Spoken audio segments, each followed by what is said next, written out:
carbon PTR topside. So none of the other stuff would fit. That 1/2 inch spacer wouldn't fit with a high ram.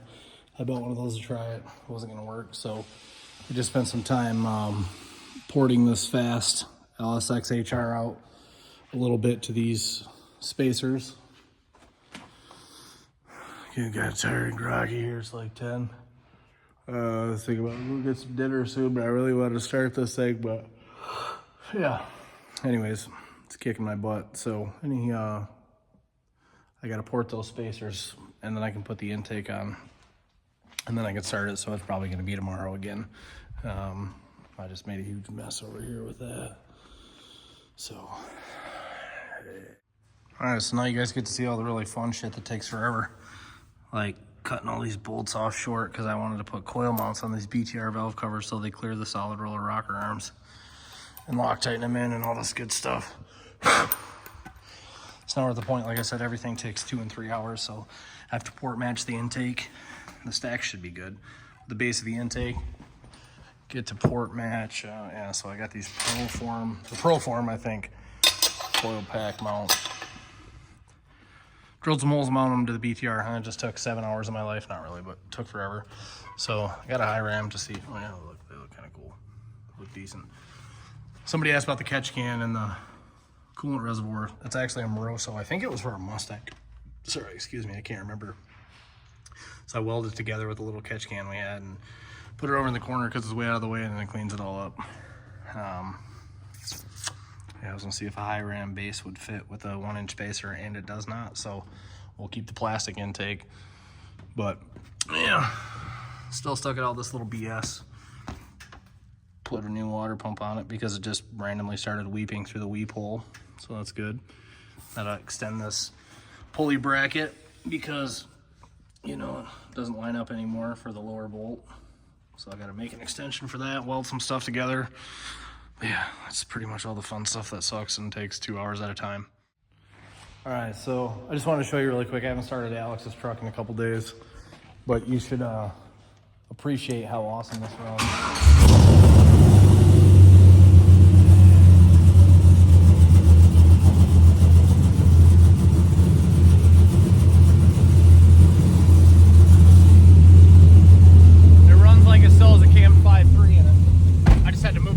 So I was like, oh, I'll start it up. Got the red truck running though. I can't even hold out and not say that.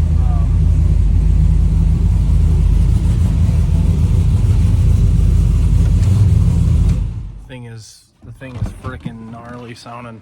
It definitely moves a lot of air. It like hits hard in your chest, and it's pretty sweet. So I got to fix the exhaust. So the tall deck spread the headers out, obviously. So I got to cut I already did. I cut the X pipe.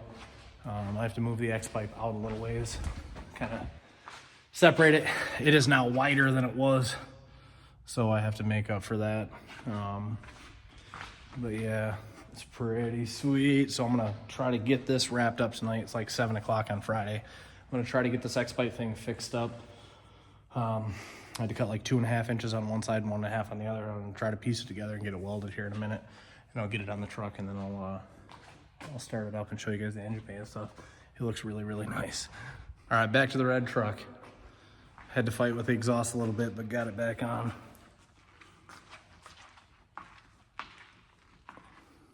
Like a glove.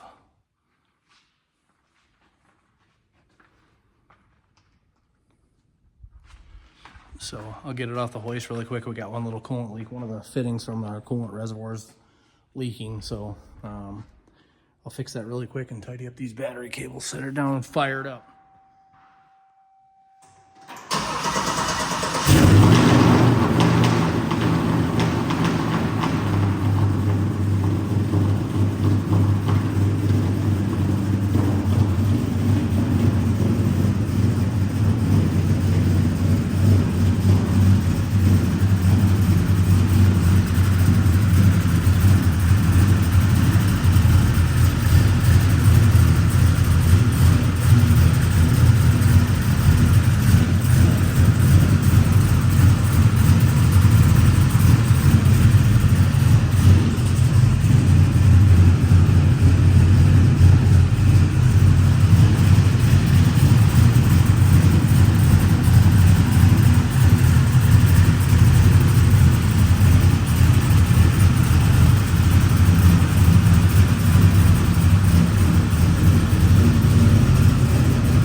Swore I was gonna take the day off because it's Sunday, and I haven't taken a day off since September 13th, I think it was.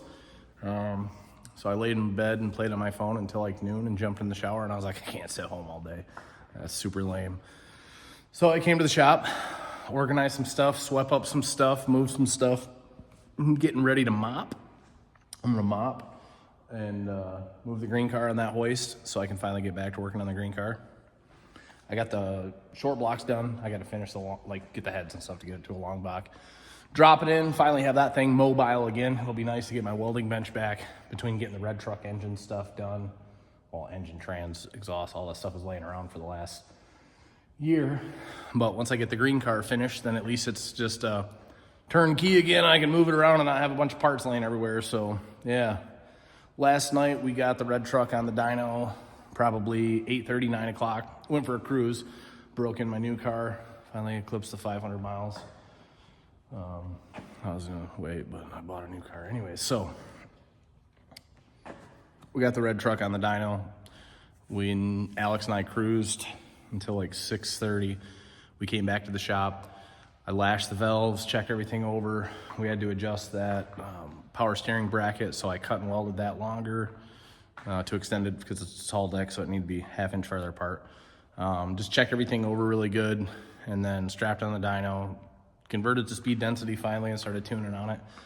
Made pretty good numbers. I won't spoil it yet, but it was not terribly higher than the old motor was horsepower, but it was up 105 rear wheel torque at like 4 grand, so it's pretty awesome. So I'm gonna pull off one more piece of the exhaust and run it open headers today and see if it picks up quite a bit, or if any, who knows. And tinker with the tuning a little bit more. I'll let it cool down a little bit more in between passes and stuff, just for some glory horsepower numbers, but it was doing pretty good last night. Actually, I'm gonna throw a set of headers on this silver Camaro today too, because we got behind this week by quite a bit. Well, actually the last 2 weeks we keep falling behind schedule. I gotta weld this exhaust system for Chris, buddy Chris. He's got a center mount exhaust on this Camaro and it broke the aluminum, so I'm gonna reinforce it a little bit. He brought me some aluminum plates, so I'll take those on real fast after I mop. Once the mop's dry, put the green Camaro on the hoist, and it'll stay there till it runs, just like I've done the Beretta, then the red truck, and then the green car. So I've got all my stuff done, almost. It's been a long time since I've been able to just put my stuff first, but it also takes 7 days a week. But yeah, I'm gonna get jamming on this stuff. I was just rocking out, and I was like, shit, I better make a video really quick. But I'll keep you guys posted.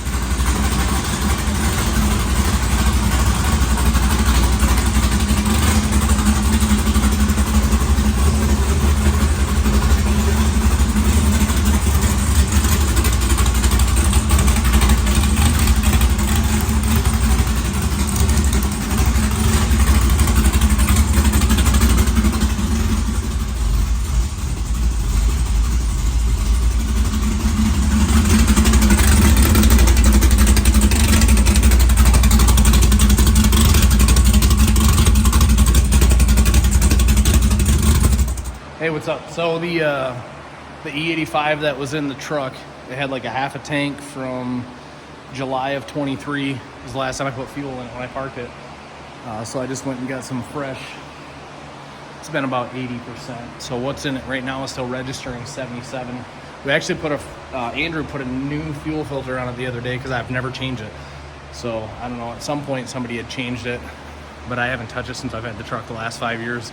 So it's been running like with ethanol throughout the entire time.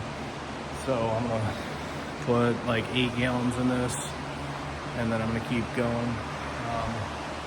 I took the X pipe off with the dual 3-inch, and that really helped.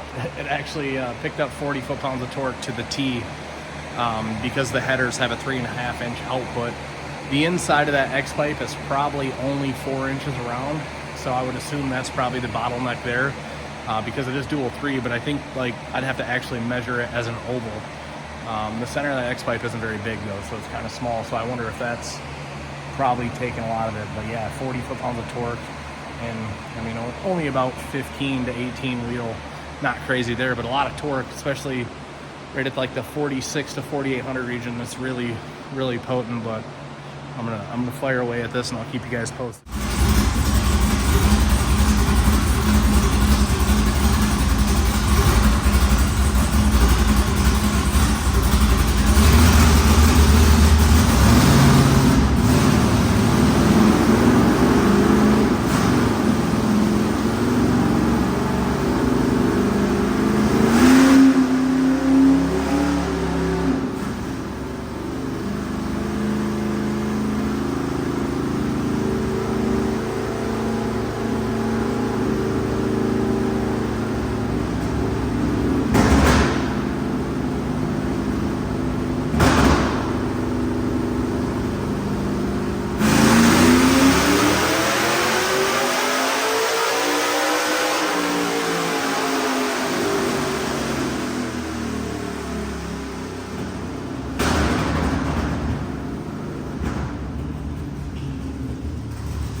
say? I started this engine build idea August, I think, of 2023. After I had that last 430 cubic inch combo in the truck, I liked it. It was fast. It drove really awesome. Like, it was cool. Just had a couple issues, like the rods were rubbing for some odd reason. Like, could have been the sleeve job, could have been the rod stretching, could have been the non-aligning rods. I'm not really sure 100%. But the pistons would like make contact with the head even with 60 thou a quench. So I just kind of gave up on it before it became a problem. So then I was like, well, the only way I'm going to make this work is if I add cubes and drop the compression down, which in the long run that didn't work out anyways. So I bought these heads for my friend Dustin, and I think he was under the impression they were a certain cc. I guess I should have checked them a little earlier, but then I added the valves so they were flat and this, that, and the other. So the heads, everything just worked out to where after I ordered 10 cc dish pistons, it ends up 13.9 to 1.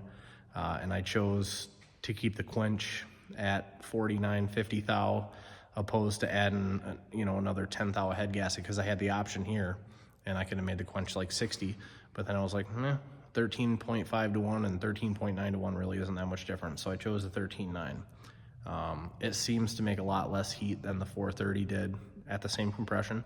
It must be just the cubes kind of absorbing more of that heat.